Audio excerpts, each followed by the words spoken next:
This is awesome. Because it's obnoxious. And we can do whatever we want here. Oh my God. Oh my God. That is insane.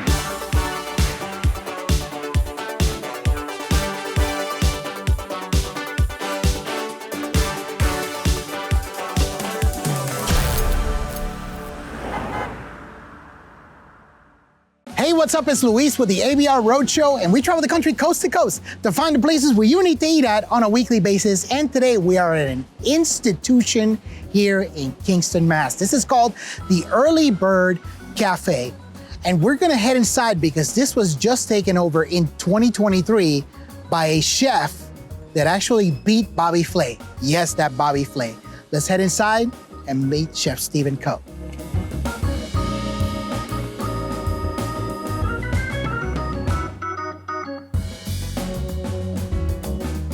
So Chef, what are we making? We can do our signature, the Lobster BLT. Okay. Right? Lobster BLT and a breakfast joint, breakfast and lunch. Okay, let's go. Where do we start? Right. Start with a lemon tarragon aioli, a little bit of, hit it with some arugula. I like that punginess that goes with it. Yeah, right? I love arugula. Yeah. And some seasoned salt, pepper, tomatoes, avocado, cheese. So we're gonna press it after the fact, you know, get a little bit of that cheesy cheddar funk. Yeah. Has a smoked Gouda in it. Of course, the lobster. It has a little bit of spice in it. Top of a bacon. There we go. So what made you want to add a lobster BLT to the menu? I mean, I have a lobster love truck, and I'm always sitting there with lobster. I love BLTs. And I'm like, in a breakfast luncheon, always has a club, right? Cheeseburger club, right? So I'm like, let's do a lobster club or a lobster BLT. And we just made it obnoxious. Okay. And then we added the chipotle aioli stab on the top. Well, it's not fully obnoxious yet. Let's finish it up. I mean, yeah, right? They're going all in on this, right? And when you take it like a classic club, right? Right. Here, then so it doesn't fall. Who needs toothpicks? We got our own toothpicks. Oh, look at it, nice nugget of lobster. That's awesome. Right? Okay. So, all right. Caution. Yeah, right. So what made you want to do this? This is awesome. Because it's obnoxious. And we can do whatever we want here. That's the best part about it. And it's delicious. All right, go ahead. It's not going to be sloppy at all. Whatever, it is what it is. That's the fun part, though. Of course it is. Cheers. Cheers, yeah. Oh my God. Oh my God. That is insane. All right. Wow. The layers. There's so much flavor, so much freshness. You got beautiful fresh lobster. The seasoned tomatoes, amazing. The creaminess of the avocado. Wow, dude. And that was the what was it? Lemon tarragon aioli. Dude, this is a home run of home runs. Oh my God. A little spice in there from this. Not too bad, light smoke. You know? Outstanding. Outstanding. Wow. Right. I'm gonna tell you this, look. I flew in on Sunday and I had a lobster roll. Of course, you're in the New England area. You gotta when have in Rome, right? I wish the lobster roll was this, because this is next level. Oh my God. Awesome. Oh my God. Oh my God. Cool. Chef, thank you. Thank you.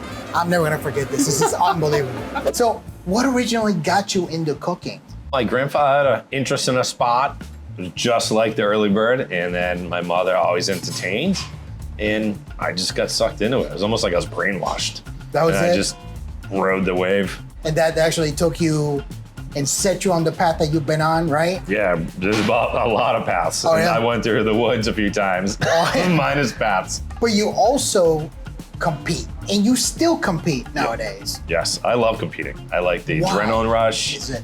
It's the losing, the winning, you know, the pushing yourself to the limit every day, making it better, coaching people, you know, being like a leader, a role model, and a positive influence sometimes. Sometimes it's negative, but that's part of the TV show. Right. You know? Definitely. Yeah. What's one of your most memorable competitions? One of the best one was when I took Bobby Flay out. I didn't think it was as crazy as it was, but to the day it definitely was. Yeah. From the outpour of fans that we created from this that throwdown, and I hope he accepts a rematch. Right. You know, because I'm down for it. And I'm taking him out again. You know, I'm not going to lose this one. So there's an iconic line in that challenge. Yeah. When the judges ask you, so you had a pot, right? You were cooking something. They asked you, what's in the pot? What was your response? I told them Bobby Flay self-esteem. Yeah. All improv too. Yeah, I actually made myself laugh on that one. I was like, oh, that was a good one. Yeah. I don't think he was pumped. He was not, I don't think he was. I think I told him to go kick a rock after that one too. You know. Okay. Yeah. Oh man, that's pretty funny. Yeah. That's pretty funny. So tell me about you acquiring the early bird. You grew up around this area, yeah? Yes. Okay. Yeah, I grew up in the South Shore, so it's kind of like this. It's a region of towns, and I was looking for a cool spot, unique, where they had a front business. Didn't matter what it was. Could have been a dry clean. I didn't care. And with a basement, I could build a kitchen for catering and food trucks. And I found this diner, if you want, call it breakfast lunch joint. Right as I walked in, I'm like, sold. Let's do it. I hadn't won a restaurant 6 months ago. Now I have one. Now we're gonna make it the sickest restaurant ever. That's awesome. Yeah, slinging hash. That's awesome. Yeah. That's awesome, man. You're in the kitchen, machine. Yeah. Machine, a precision machine. It's like one of these little robots. Yeah, right. That places all the chips and stuff. I mean, you're fast but very accurate, which is it's really refreshing to see that. You know? Yeah. So let's get to some of the food. Okay. Tell me, what do we have here? Because this is a little bit unique. Yeah, so this is chicken waffles. Okay. And people know chicken waffles. Sure. Our breading is good, a little spice in there. We also do a couple different powders, like a vinegar powder in there, so you have the balance. Then your classic waffle. But our batter is made out of birthday cake. So it has like a little sweetness, and you know when you get that confetti cake mix, that's what so we make a waffle batter out of.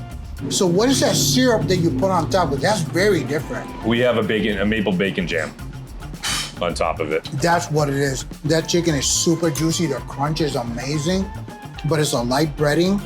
And that maple syrup thing that you do, right? That is very different. Yeah. I love it. And you have the macerated onions on top. So it's a full-on pickling with beets.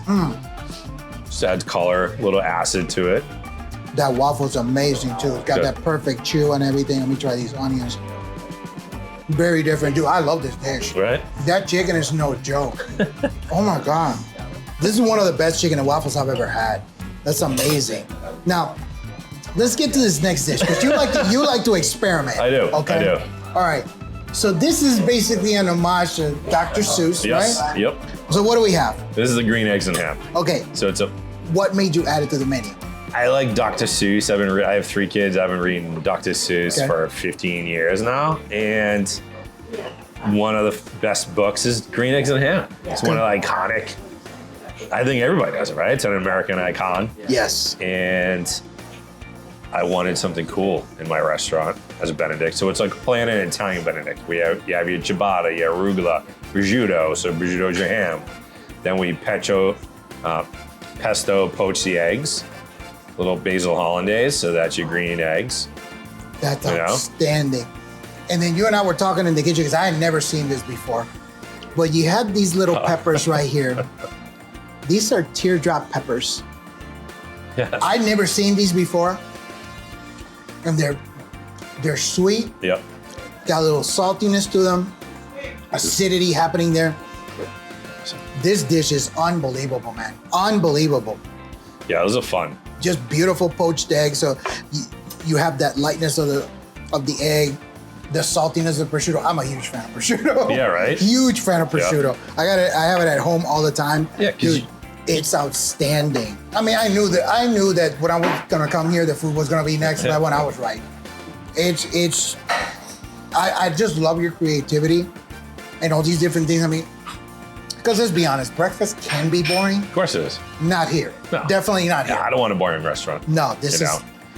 And I want to design a menu where people can't make it at home, or they want to try actually, because they enjoy the experience and the food.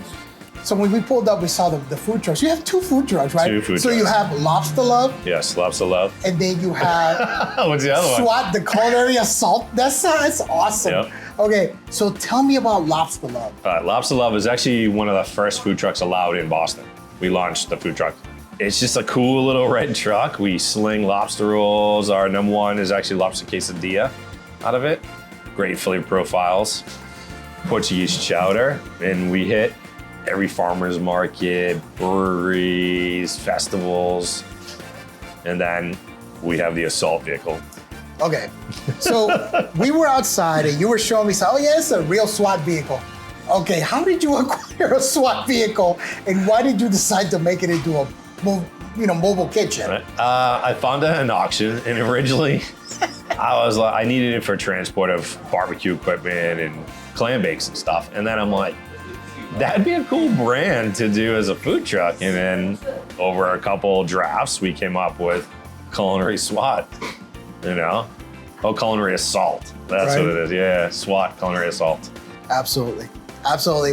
Well, Chef, again, man, this was an unbelievable experience, man. So the Early Bird, I actually used to come here when I was a child. I grew up the next town over in Pembroke, and it was always one of those places we used to enjoy coming to. And then I met Steve a few years ago, and it's just great having a nice, comfortable place that you can go to again. Before Steven took it over the restaurant, it was just your typical greasy spoon. It's certainly been elevated since Co took over, which is pretty typical when Co takes over. Okay, so as the saying goes, the early bird gets the worm, but at this restaurant, the early bird gets the lobster, because let me tell you that Lobster BLT was absolutely outstanding. The chicken and waffles, next level, and the green eggs and ham. Where are you going to get that? Look, the only place is right here at Early Bird Cafe. You have to come to Kingston, Massachusetts to come check it out, have some amazing food. No matter what direction you're driving, do me a favor, come here. It's going to be awesome. You can also find a full listing for them on americasbestrestaurants.com. And that's it for us on this episode. We'll see you on the next one.